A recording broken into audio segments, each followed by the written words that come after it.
जय माँ दुर्गा। चलिए आज बात करते हैं मानव के अंगों में सबसे महत्वपूर्ण आंख के बारे में। आंख के रोग और उसके ज्योतिषीय कारण और उसका उपाय। हम जानते हैं कि आंखें शरीर की सबसे महत्वपूर्ण अंग में से एक है। जीवन का आनंद उठाने के लिए आंखों का स्वस्थ और सुरक्षित होना अति आवश्यक है। हालांकि आजकल बुजुर्ग ही नहीं बल्कि बच्चे भी नेत्रों से संबंधित बीमारियों की चपेट में आ जाते हैं। एक शोध के अनुसार अधिकतर आंखों से संबंधित बीमारियों का कारण असंतुलित खान-पान और टीवी, मोबाइल जैसी चीजों का आवश्यकता से ज्यादा उपयोग करना है। लेकिन इसके साथ ही कुछ ज्योतिषीय कारण भी है जिसके वजह से इंसान को आंखों से संबंधित बीमारियों से जूझना पड़ता है। ज्योतिष शास्त्र के अनुसार शरीर का हर अंग किसी न किसी ग्रह से संबंधित माना गया है। इसलिए आपकी कुंडली में जब ग्रहों की दशा या अंतर्दशा चलती है तो उस दौरान उस ग्रह से जुड़े अंग में अनुकूल या प्रतिकूल प्रभाव जरूर पड़ता है। इसके साथ ही जन्म कुंडली में अगर कोई ग्रह अनुकूल अवस्था में नहीं है तो उस ग्रह से संबंधित अंग में कमजोरी या किसी प्रकार की बीमारी हो सकती है। हालांकि ज्योतिषीय उपायों से रोगों का इलाज किया जा सकता है। ऐसे में आज हम आपको नेत्रों से जुड़े रोगों के ज्योतिषीय कारण और उसके उपाय के बारे में बताने जा रहे हैं। तो आंखों से जुड़े रोगों की कुंडली में ज्योतिषीय कारण कहां और कैसे बनता है इसका वर्णन करते हैं। तो सबसे पहला द्वितीय और द्वादश भाव में ग्रहों की स्थिति। द्वितीय भाव और द्वादश भाव आंख को कहीं न कहीं प्रतिनिधित्व करता है और यदि द्वितीय भाव और द्वादश भाव पाप ग्रहों से पीड़ित है यानी क्रूर ग्रहों से पीड़ित है या द्वितीय या द्वादशेष क्रूर ग्रहों से पीड़ित है तो आंख संबंधी बीमारियों से जूझना पड़ता है ऐसे जातक को। दूसरा है सूर्य और चंद्रमा की स्थिति। कुंडली में सूर्य और चंद्रमा कमजोर अवस्था में हो या क्रूर ग्रहों की दृष्टि हो इन दोनों ग्रहों के ऊपर या सूर्य और चंद्रमा स्वयं ही द्वादश भाव में युति बना रहा हो तो आंखों की समस्या से जूझना पड़ता है ऐसे जातक को। तीसरा है लग्नेश, द्वितीयेश और शनि की युति। यदि आपकी कुंडली में द्वितीय या द्वादश भाव में लग्नेश, द्वितीयेश और शनि की युति हो रही है तो आपकी आंखों के लिए ये अच्छा नहीं है। इसके कारण आपको आंखों से जुड़ी परेशानियों से दो चार होना पड़ सकता है। चौथा है मंगल और शनि की युति।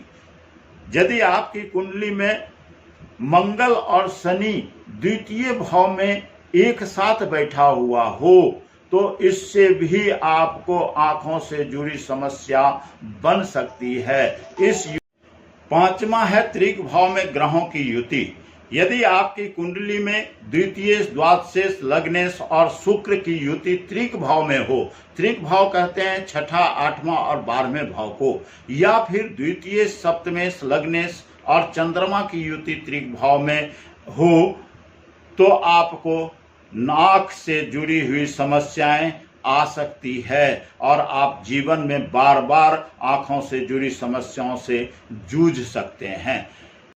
तो ये सारे कारण कुंडली में जब बनता है ग्रहों की तो जातक को आंख से संबंधित बीमारियों से जूझना पड़ता है। अब जानते हैं इस आंख के संबंधित बीमारियों का क्या कोई ज्योतिषीय उपचार हम क्या कर सकते हैं।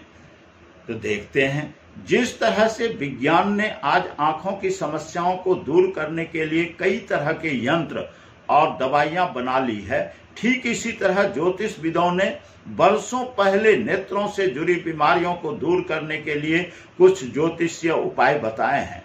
इन ज्योतिषीय उपायों की मदद से व्यक्ति आंखों से जुड़ी बीमारियों से बच सकता है और अपने जीवन को रंगीन बना सकता है। तो आइए जानते हैं आंखों को दुरुस्त रखने के लिए ज्योतिषीय उपचार के बारे में। पहला, सूर्य को जल चढ़ाएं।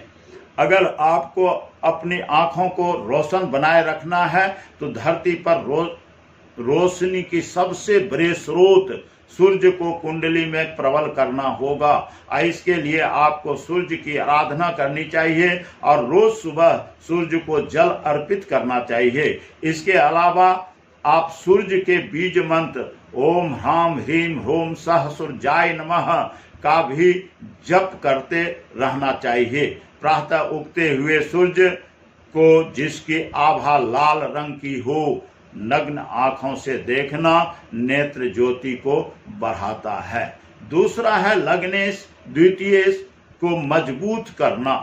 आंखों से जुड़ी समस्याओं से बचने के लिए आपको अपनी कुंडली के लग्नेश यानी लग्न के स्वामी और द्वितीयेश यानी द्वितीय भाव के स्वामी को मजबूत करना चाहिए। इसके लिए आपको संबंधित ग्रहों की पूजा तथा ग्रहों के बीज मंत्रों का जप करना चाहिए। द्वादशेष ग्रह के मंत्र जाप द्वारा नेत्र रोग की पीड़ा कम होती है। मुख्य रूप से द्वितीयेश दाईं आंख और द्वादशेष बाईं आंख का प्रतिनिधित्व करता है। भगवान शिव यूं तो अपने भक्तों की हर मनोकामना को पूरा करते हैं, लेकिन जिन लोगों को नेत्रों से जुड़ी परेशानियां हैं उन्हें पूरी श्रद्धा भक्ति के साथ भगवान शिव की आराधना करनी चाहिए। इसके साथ ही शिवलिंग पर दूध अर्पित करने से भी आंखों से जुड़ी समस्याओं में लाभ मिलता है। आंखों से जुड़ी परेशानियों से बचने के लिए ओम चंद्रशेखराय नमः मंत्र का हर रोज जाप करना चाहिए। इसके अलावा चाक्षुषी विद्या मंत्र का पाठ करने से भी आपको लाभ मिलेगा। प्रातःकाल हरी घास पर नंगे पांव चलने से भी नेत्र ज्योति में विकास होता है। हम उम्मीद करते हैं कि उपर्युक्त जानकारी आपको बहुत अच्छा लगा होगा, और यदि अच्छा लगा है तो मेरी इस वीडियो को लाइक और इस पर कमेंट जरूर करें। इसके साथ ही चैनल को भी सब्सक्राइब कर दें। धन्यवाद।